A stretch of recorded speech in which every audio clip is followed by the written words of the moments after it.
We are now at item number 11D of our agenda. This is consideration and adoption of resolution number 2018-05. This is a resolution of the Flagstaff City Council regarding President Trump's executive order 13767, declaring the mayor and council's opposition to the proposed construction of a border wall along the U.S.-Mexico border. Staff's recommended action is that we read title number 2018-05 by title only and then adopt. Mr. Copley? Mayor, could I get you to pound your gavel so they can hear you at the... Oh, in TV land. Yeah, thank you. There we go. We're on TV now. We have a stack of cards regarding this topic, Council. So I'd like to go ahead and take the cards first, if I may. First person would be David Martinez. David Martin. Actually, sir, you're with the contractors group, right? And I have a whole list of questions for you. So if you would not mind, I'd like to go ahead and take you last. Be more than happy to yield. Thank you. Martin.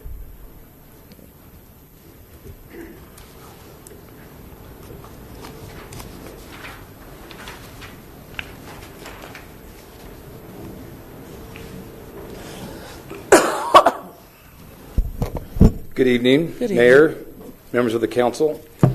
For the record, my name is David Martin, and I am the president of the Arizona Chapter Associated General Contractors. We represent contractors statewide and have done so since 1934, both general contractors, subcontractors, and suppliers. We're not here to get into a social discussion. AGC doesn't do that. We haven't been engaged in social issues at all in my tenure. We just deal with contracting issues. But I want to make it clear, we are supportive of Flagstaff. This is with great pride sitting on our table at AGC, shows that we supported Prop 406 and Prop 403. We're also extraordinarily engaged at the legislature, protecting the highway user revenue funds, and let you know that we are with you and we stand arm in arm with you on defending those funds. Well, this is an interesting room. It's engaged in a social matter that's not really relevant to us as it relates to the resolution. We are opposed to the resolution, and we have written comments that we've submitted, and they've been formally submitted to the clerk. We are only opposed to two pieces of this resolution. The second to the last whereas, and Madam Mayor, do I need to specifically state that, or is that good enough? Is that good enough? No, we know what you're opposed to. Okay. We got your email. And the part that talks about be it resolved. So it's only those two provisions. We respect the right of the council and also the president to make statements that are appropriate for their specific jurisdiction. We support that. But we have to stand in opposition to those two provisions for three reasons. First of all, as our CEO, Steve Sandher, said, we believe that it violates the Supremacy Clause. Second, we believe it violates Article 19, Section 8 of the of the Constitution, which is the blacklisting provision, and we believe that it really limits and stymies competition. And I'm going to refer you to your policy document, or your document that was sent to you by staff, where it discusses those things. However, a debarment of this nature could stifle competition and have other ancillary and unforeseen consequences. This is a document that was given to you by staff. The other piece that I bring to your attention in that document is that inclusion of debarment or suspension language in the resolution would be in conflict with current city procurement policy practices and procedures. Thank you. So it's on those bases that we oppose. Thank you. But don't go away, because I have a lot of questions for you. Sure. So first of all, you all have been around since 1934 Yes. in this state. Yes. Are you part of a national organization? We are. And how old are you all? We'll be 100 years old this year. So you guys have been around since 1918? Yes. Okay, and so you have been doing this type of lobbying, and you have these types of members since then? Well, for Arizona, Madam Mayor, for Arizona since 1934. For Arizona since 1934, but your organization, the larger organization, has existed since 1918. Madam Mayor, yes. And you're focusing on roads. What do you focus on?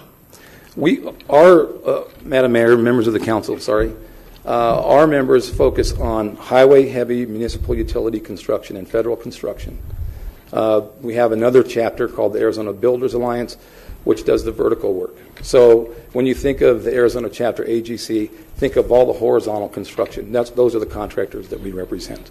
So then across the nation, though, since 1918, you've been involved in different governmental type of building programs.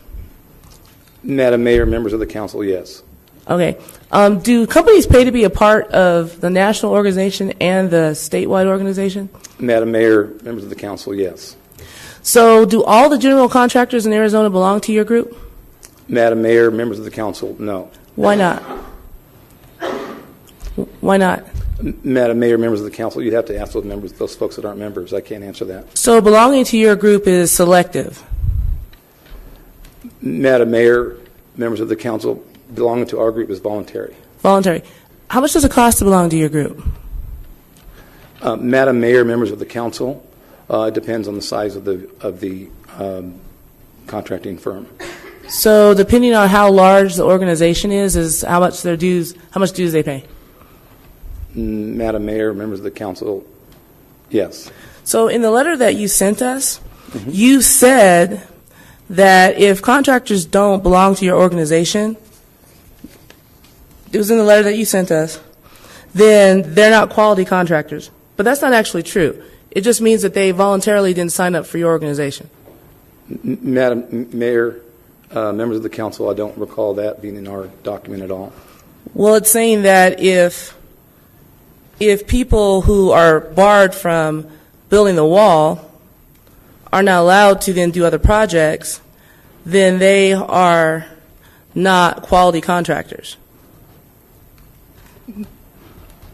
Madam Hold Mayor, that thought, because I'll find it. No, in I just here. don't.